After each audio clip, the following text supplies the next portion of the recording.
applied to the FDA for a food additive petition to use NutraSweet as a sweetener.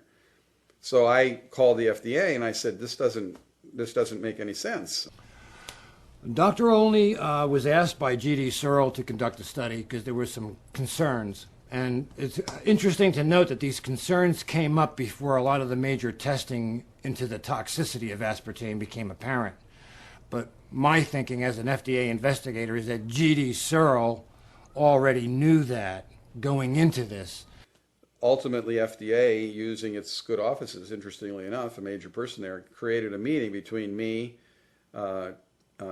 Cyril, and General Foods, which was going to be one of the main customers. And we met. And I said I didn't think that this would ever reach the market. And they said, well, they were sure it was going to be approved. And I thought that we were on 180 degrees opposite sides. It turned out that it was approved, but FDA asked them not to market it. And they held it up so that there could be hearings and so forth. In 1974, the FDA approved the limited use of aspartame. Do you know why they were sure it was going to be approved? You said that they said that it was sure that they. Well, see, when I said I don't think it's going to reach the market, I was being very particular, but I didn't believe it was going to be approved because the evidence didn't show. They said it was. Now, one very strange fact in all of that is that I knew that they had the brain damage study from Olney's lab that their own people had done. And we talked about the various pieces of evidence that were problems. And I finally said, what about the brain damage problem from the animals in Dr. Olney's laboratory that your own people have gone and looked at? And he said, we don't think those are going to be a problem. Well, it turned out they weren't a problem because they didn't give them to the FDA. So here they had in their own files a study that raised very serious questions, but they did not give to the FDA. That's a violation of law. G.D. Searle did not inform the FDA of this study until after aspartame's approval. This approval came despite the fact that FDA scientists found serious deficiencies in all tests related to genetic damage. And so all these concerns were all rolling around inside FDA, and they were trying to organize them into a policy. And every time they would organize them into a policy at the bench and science level, and they would go up one level to where the policy people were, the policy people would overrule them. A month later, Olney and Turner filed a formal objection stating that they believed aspartame could cause brain damage. But anyway, we filed our petition. Dr. Olney filed one and I filed one attacking the approval. And the FDA said, right, there are some factual information that we should look into. We'll have a public hearing.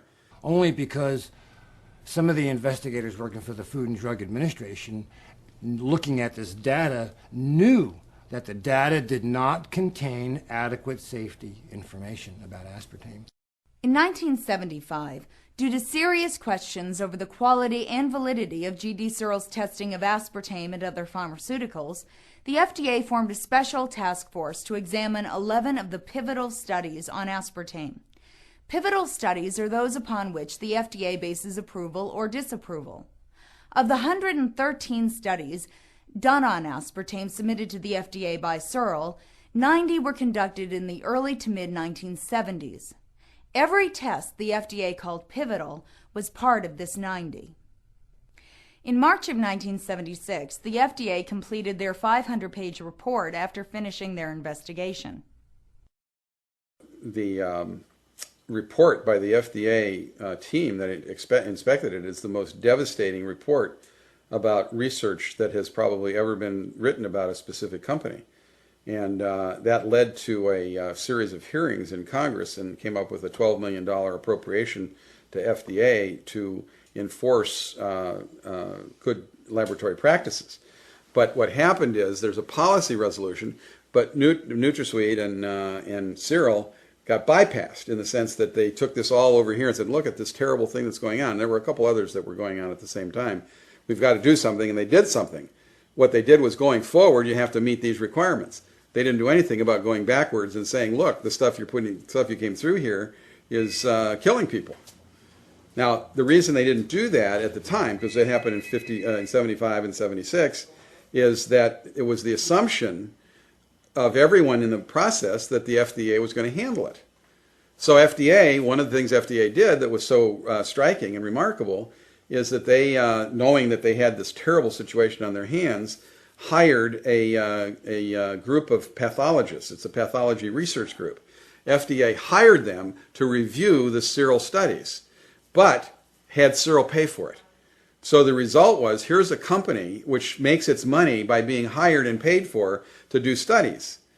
Well, why would it do a study that was going to be critical of NutraSweet? In 1977, the FDA chief counsel, Richard Merrill, recommended to U.S. Attorney Samuel Skinner that a grand jury be set up to investigate G.D. Searle. Well, FDA did attempt to do something, and it wasn't the political part of the FDA. These were the people that really were trying to work and do well. One of the counsels, lawyers for the Food and Drug Administration, contacted the U.S. Attorney in Chicago and to bring an indictment against G.D. Searle for fraud, for deletion of records, manipulation of records, falsification of records, and a number of other things on the testing that they did on aspartame and several other products as well. Suddenly, U.S. Attorney Samuel Skinner began preliminary employment discussions with G.D. Searle's law firm, Sidley and Austin. The U.S. Justice Department urged Attorney Samuel Skinner to proceed with the grand jury, pointing out that the statute of limitations on prosecution would soon run out. Samuel Skinner withdrew from the G.D. Searle case, and Assistant U.S. Attorney William Conlin was assigned to the grand jury investigation. Shortly afterwards, Samuel Skinner left his job to work for G.D. Searle's law firm. The assistant he left behind let the statute of limitations run out on the aspartame charges. This assistant, William Conlin, was hired 15 months later by G.D. Searle's law firm, Sidley and Austin. The common denominator for all of this, unfortunately, is money.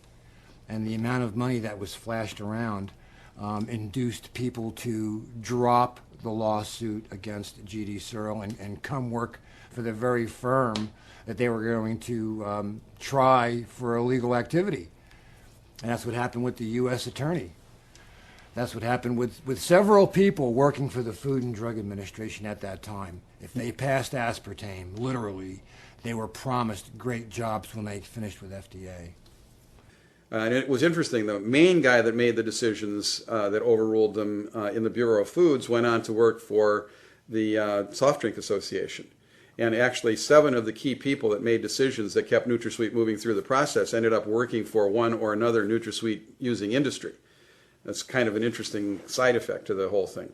I like to do well at things. It's important to me that if you're given an assignment that you try to do it the best you can.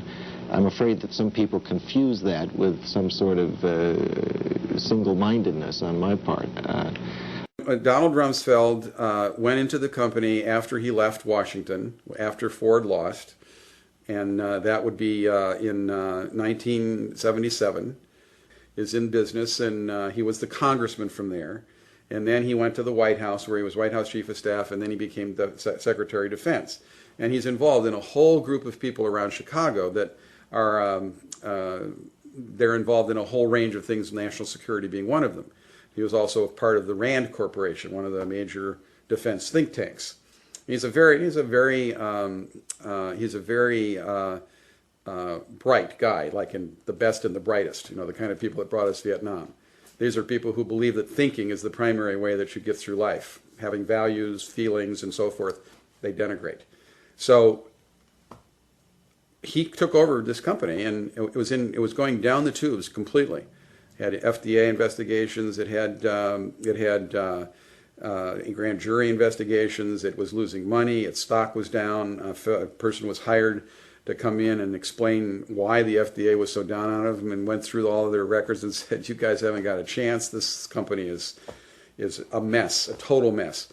And he went in with a full team of politicians. He went in with himself, a politician. He brought his special assistant, who was a Republican Party operative, worked with the Republican National Committee, brought in a press guy from there, brought in lawyers, and they took on the issue of this company as a political issue. And one of the first things that not first, but somewhere in that first year, it was late in the year, he called me. and said, let's have a meeting. So I went and I met with him. We flew into the Madison